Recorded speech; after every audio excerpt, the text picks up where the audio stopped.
Things I haven't told you. If you let the fairies in, they will guide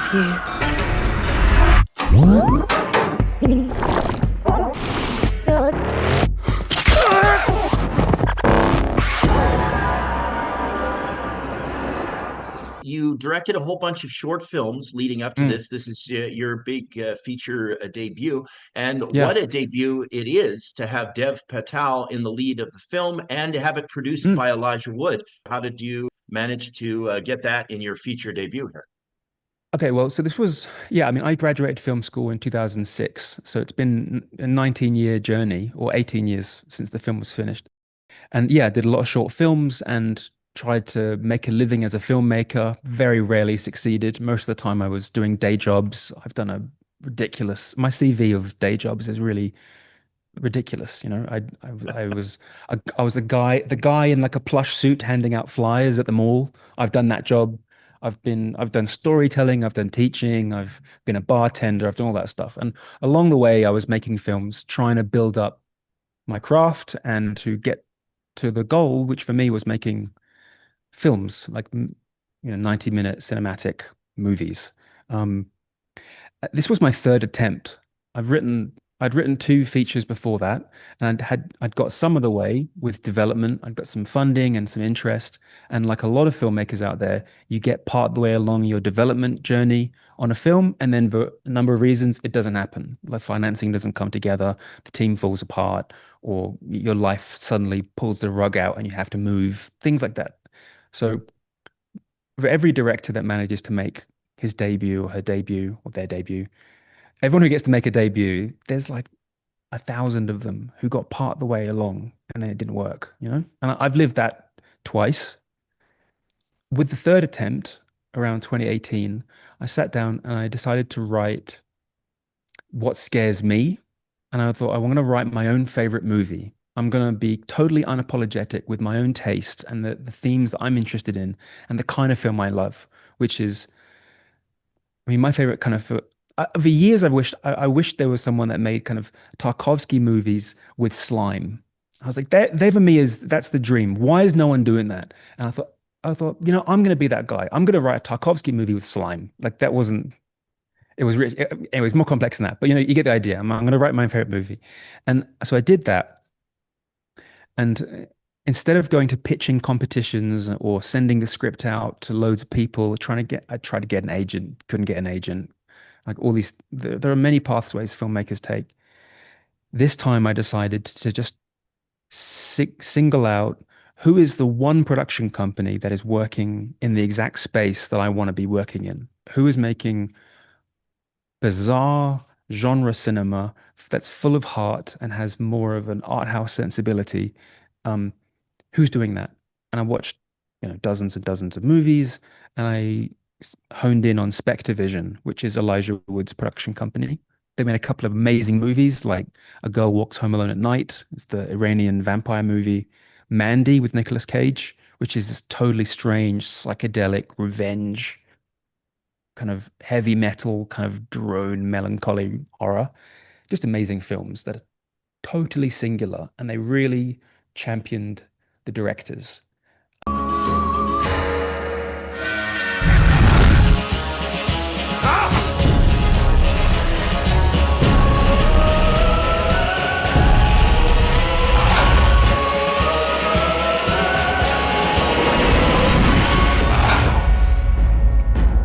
So I just wanted them. So they're the only people I sent the script to.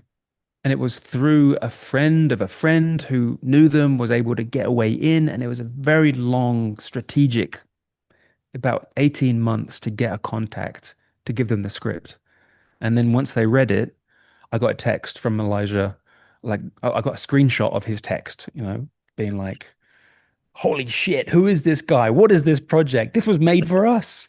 And and it and I got to say, like doing it that way was a long route, but I'm really glad I did it that way because it showed me that movies really are made by individuals.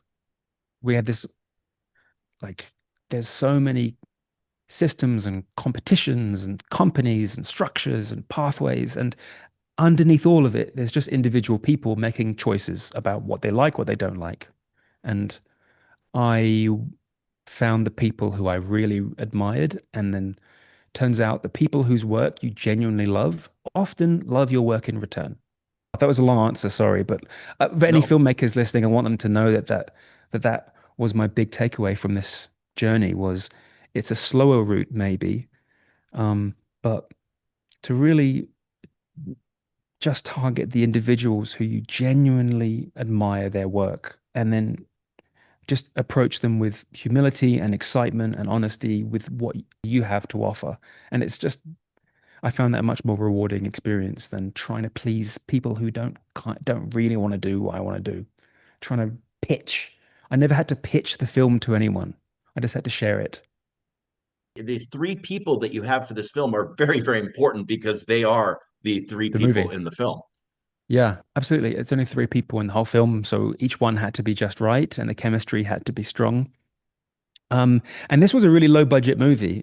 I didn't write this intending to get a film star in it, and it wasn't budgeted with a film star in mind. We raised the financing. It was budgeted and scheduled, and well, that process was quite far along that process when we started sending the script out. And we had a casting director in the UK who was going to share the script with people, and I was asked to put together a list, and they were willing to let me take a couple of big swings at the start.